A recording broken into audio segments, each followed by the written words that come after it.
de Júlio Verne, A Volta ao Mundo em 80 dias. Capítulo 19. Hong Kong é apenas uma ilha, cuja posse foi assegurada à Inglaterra pelo Tratado de Nanking, depois da Guerra de 1842. Em poucos anos, o gênio colonizador da Grã-Bretanha ali havia fundado uma cidade importante e criado um porto, o Porto Vitória. Esta ilha está situada na embocadura do Rio de Cantão e apenas 60 milhas a separam da cidade portuguesa de Macau, construída na outra margem. Hong Kong deveria necessariamente vencer Macau em uma luta comercial. E agora, a maioria do trânsito chinês passa pela cidade inglesa. Docas, hospitais, wharfs, alfândegas, uma catedral gótica, uma government house, ruas cobertas de macadame, tudo fazia supor que uma das cidades comerciais dos condados de Kent ou de Surrey, atravessando o esferoide terrestre, viera sair neste ponto da China, quase nos seus antípodas. Passepartout, as mãos nos bolsos, dirigiu-se para o Porto Vitória, contemplando os palanquins, os carrinhos de vela, ainda em uso no Celeste Império, e toda a multidão de chineses, japoneses e de europeus que se comprimiam nas ruas. Com pequenas diferenças, era ainda Bombay, Calcutá ou Singapura que o digno moço encontrava no seu trajeto. Há, assim, como que uma fieira de cidades inglesas ao redor do mundo. Passepartout chegou ao Porto Vitória. Ali, na embocadura do Rio de Cantão, havia um formigueiro de navios de todas as nações. Ingleses, franceses, americanos, holandeses, navios de guerra e de comércio, embarcações japonesas ou chinesas, juncos, sempas, tancas e mesmo barcos de flores que pareciam canteiros sobre as águas. Passeando, Passepartout notou um certo número de nativos vestidos de amarelo, todos com idade muito avançada. Tendo entrado num barbeiro chinês para se barbear à la chinesa, soube pelo Fígaro do lugar, que falava um inglês muito bom, que todos aqueles velhos tinham pelo menos 80 anos e que nessa idade tinham o privilégio de usar a cor amarela, que é a cor imperial. Passepartout achou aquilo muito esquisito, sem bem saber por quê. Barba feita, dirigiu-se para o cais de embarque do Carnatic e avistou Fix, que passeava por ali, o que não o surpreendeu. Mas o inspetor de polícia deixava transparecer no rosto as marcas de um profundo desapontamento. Bem, disse consigo Passepartout, as coisas vão mal para os gentlemen do Reform Club. E dirigiu-se para Fix, com seu sorriso jovial, sem querer notar o ar vexado de seu companheiro. Ora, o agente tinha boas razões para amaldiçoar a infernal sorte que o perseguia. Nada de mandado. Era evidente que o mandado corria após ele e só poderia alcançá-lo se Fix demorasse alguns dias nesta cidade. Ora, Hong Kong, sendo a última terra inglesa do percurso, o Sr. Fogg iria escapar-lhe definitivamente se não conseguisse detê-lo por ali. Muito bem, Sr. Fix, está resolvido a vir conosco para a América? Perguntou Passepartout. Sim, respondeu Fix, com os dentes cerrados. Vamos então! Exclamou Passepartout, soltando uma estrondosa gargalhada. Bem sabia que não podia separar-se de nós. Venha reservar seu lugar, venha! E os dois entraram no escritório dos transportes marítimos e reservaram cabinas para 4 pessoas. Mas o empregado avisou-os de que os reparos do Carnatic estavam concluídos, que o paquete partiria naquele mesmo dia, às 8 horas, e não no dia seguinte, como tinha sido anunciado. Muito bem! Exclamou Passepartout. Isso agrada meu patrão, vou avisá-lo! Neste momento, Fix tomou uma decisão extrema. Decidiu dizer tudo a Passepartout. Era talvez o único meio que tinha para reter Phileas Fogg mais alguns dias em Hong Kong. Ao saírem do escritório, Fix convidou seu companheiro para beberem alguma coisa numa taverna. Passepartout tinha tempo. Aceitou o convite de Fix. Uma taverna se abria para o cais. Tinha um aspecto atraente. Entraram. Era uma vasta sala bem decorada, ao fundo da qual se estendia uma cama de campanha guarnecida de almofadas. Sobre este leito estavam enfileirados um certo número de pessoas dormindo. Uns 30 fregueses ocupavam na sala principal pequenas mesas de junco trançado. Alguns esvaziavam copos de cerveja inglesa, ale ou porter. Outros sorviam bebidas alcoólicas, gin ou brandy. Além disto, a maioria fumava compridos cachimbos de barro vermelho, cheios de bolinhas de ópio misturado com essência de rosa.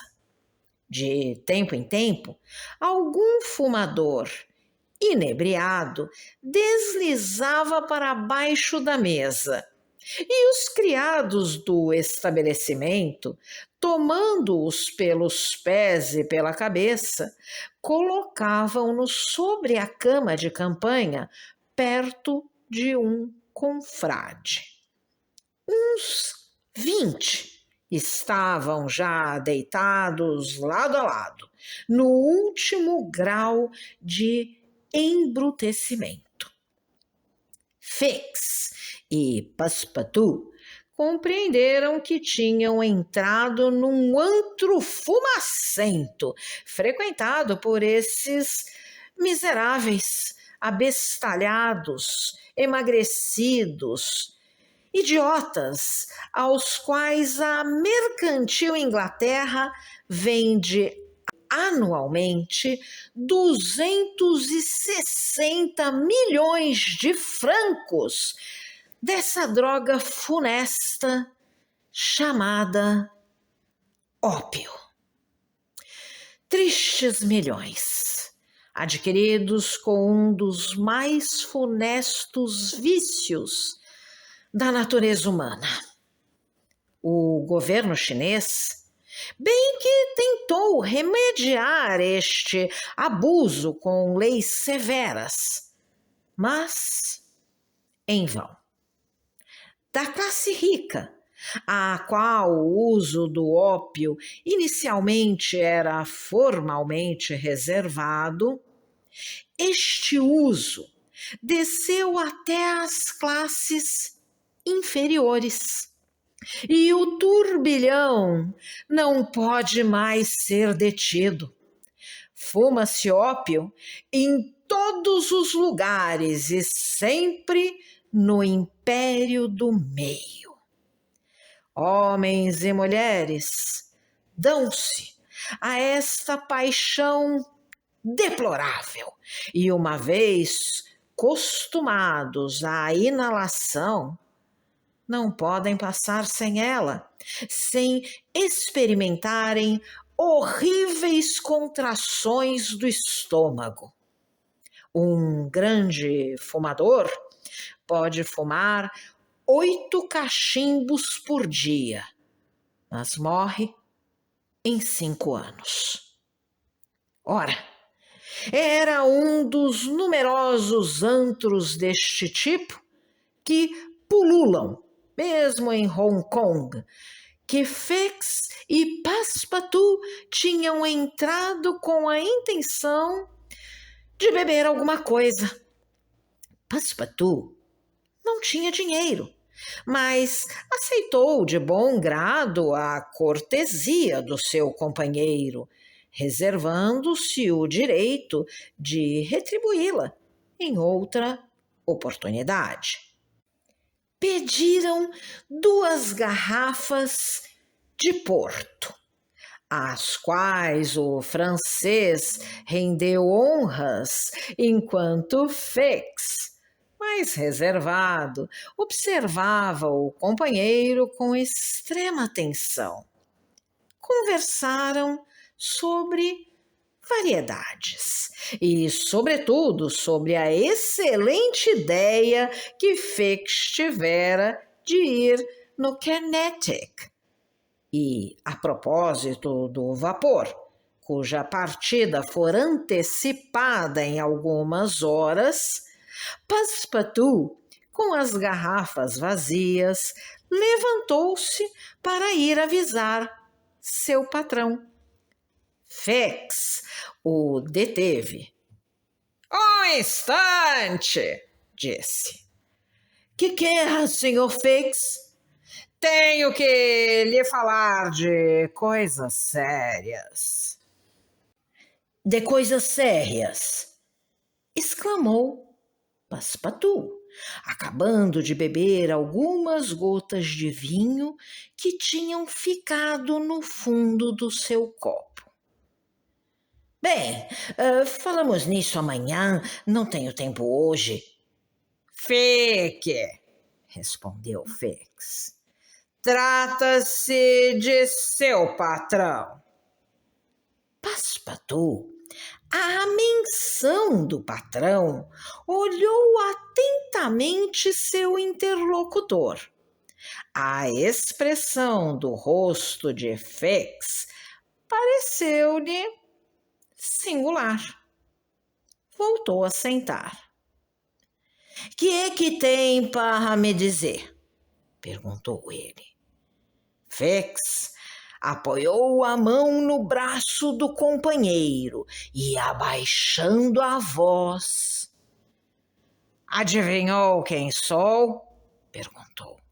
Claro! Disse Passepartout sorrindo. Então vou confessar-lhe tudo. Agora que já sei tudo, meu compadre, a grande coisa, em todo caso, continue. Mas antes, deixe-me dizer que esses senhores meteram-se em despesas inutilmente. Inutilmente, disse Fix. Fala sem pensar. Bem se vê que não sabe de que quantia se trata. Mas sei sim, respondeu Passepartout. 20.000 libras. 55.000, replicou Fix, apertando a mão do francês. O quê? Exclamou Passepartout. Mr. Fogg teria ousado 55.000 libras? Pois bem, mais razão ainda para não perder um instante, acrescentou, levantando-se novamente. 55.000 libras, retomou Fix, que forçou Passepartout a voltar se assentar, depois de mandar vir um frasco de brandy. E se me sair bem, ganho uma gratificação de 2.000 libras. Quer 500? Com a condição de me ajudar? Ajudar? Exclamou Passepartout, cujos olhos estavam desmesuradamente abertos. Sim, me ajudar a reter o senhor Fogg por alguns dias em Hong Kong. Hein? Fez Passepartout. O que está dizendo? Como?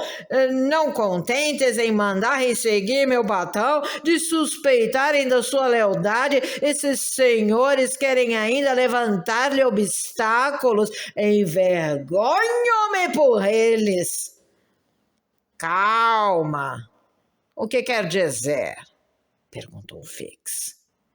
Quero dizer que é pura indelicadeza. É o mesmo que depenar, Mr. Fogg, tirar dinheiro do seu bolso.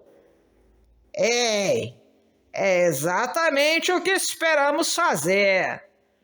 Mas é uma armadilha, exclamou Passepartout, que ia se animando sob a influência do brandy que Fix lhe servia e que bebia sem perceber. Uma verdadeira armadilha, cavalheiros colegas! Fix começava a não entender nada. Colegas! Gritou Passepartout. Membros do Reform Club! Saiba, Sr. Fix, que meu patrão é um homem honesto e que quando faz uma aposta é lealmente que pretende ganhá-la. Mas quem julga então que eu seja? Perguntou Fix, fixando o olhar em Passepartout. É evidente, um agente dos membros do Reform Club que tem a missão de controlar o roteiro de meu patrão, o que é muitíssimo humilhante.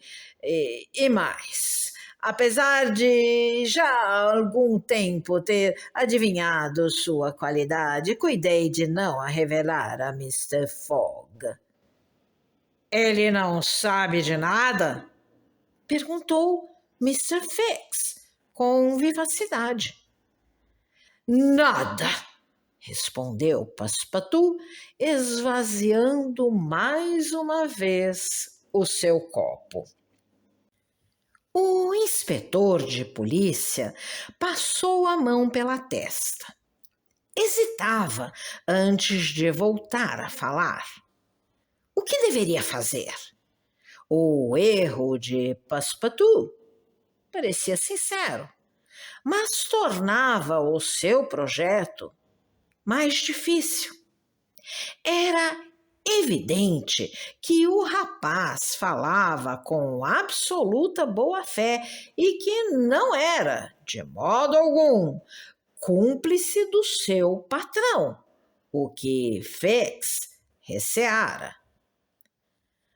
Ora bem, pensou, já que não é seu cúmplice, me ajudará. O detetive tinha tomado pela segunda vez uma decisão. Além disso, não havia tempo a perder. A todo custo era preciso reter Fogg em Hong Kong. Escute, disse Fix com voz grave. Escute bem. Não sou o que julga, isto é, um agente dos membros do Reform Club. Bah! Disse Passepartout, olhando para ele com ar alcoolizado. Sou um inspetor de polícia, encarregado de uma missão pela administração metropolitana. O senhor, inspetor de polícia? Sim. E provo, retomou Fix. Eis a minha nomeação. E o agente, tirando um papel da carteira, mostrou a seu companheiro uma nomeação assinada pelo comissário da Polícia Central.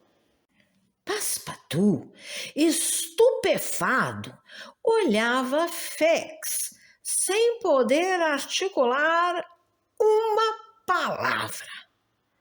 A aposta de Phileas Fogg, tornou Fix, é apenas um pretexto com que enganou a si e aos seus colegas do Reform Club, porque tinha interesse em se assegurar de sua inconsciente cumplicidade. Mas por quê? Exclamou Passepartout. Ouça, em 28 de setembro passado, um roubo de 55 mil libras foi cometido no Banco da Inglaterra por um indivíduo cuja descrição se pôde obter. Ora, eis esta descrição, e é traço por traço a do Sr. Fogg. Deixe-se disso, gritou Passepartout, dando um murro na mesa com o seu punho robusto. Meu patrão é o homem mais honesto do mundo. Como sabe? Respondeu Fix. Nem sequer o conhece. Entrou para o seu serviço no dia de sua partida.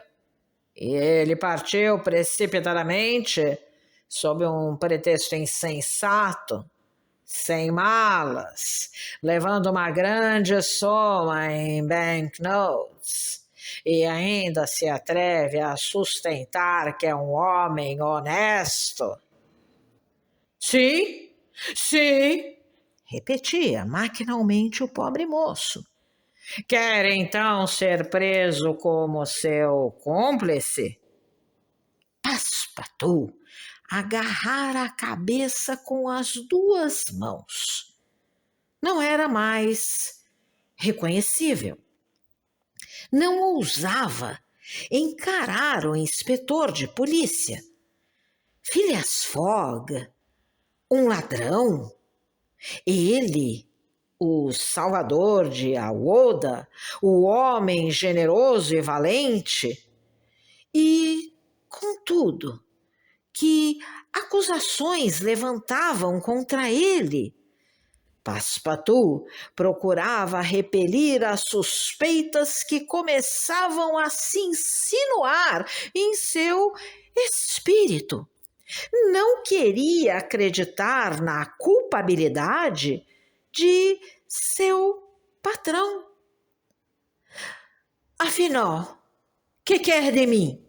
Disse ao agente de polícia, contendo-se com supremo esforço.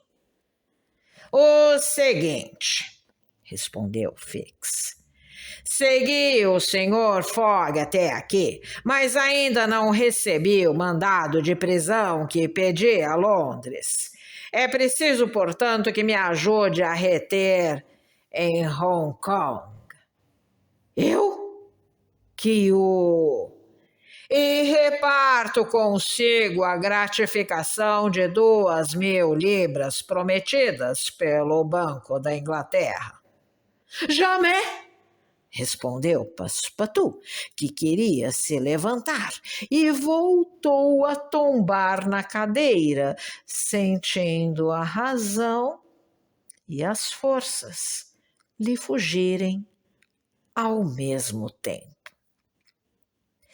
Senhor Fix, disse, balbuciando, mesmo que tudo o que me disse fosse verdade, mesmo que meu patrão fosse o ladrão que procura, o que nego, tenho estado e estou a seu serviço. Eu ouvi bom e generoso traí-lo, jamais, nem por todo o ouro do mundo. Sou de um vilarejo onde não se come esse pão. Recusa? Recuso! Façamos de conta que não disse nada e bebamos. Sim, bebamos. Passepartout se sentia cada vez mais dominado pela embriaguez. Fix, compreendendo que era preciso, custasse o que custasse, separá-lo do patrão, quis completar a tarefa. Sobre a mesa havia alguns cachimbos cheios de ópio. Fix empurrou um sutilmente para a mão de Passepartout, que o pegou, levou aos lábios, acendeu, deu algumas baforadas e desabou, a cabeça aturdida sob a influência do narcótico. Afinal, disse Fix, vendo Passepartout aniquilado, o Sr. Fogg não será avisado a tempo da partida do Carnatic. E se partir, irá ao menos sem este maldito francês. Depois saiu, após ter pago a conta. Se você gostou desse áudio, deixe seu like, compartilhe, deixe também seu comentário e se inscreva no canal, ativando o sininho para ser avisado dos próximos vídeos. Um grande abraço e até a próxima!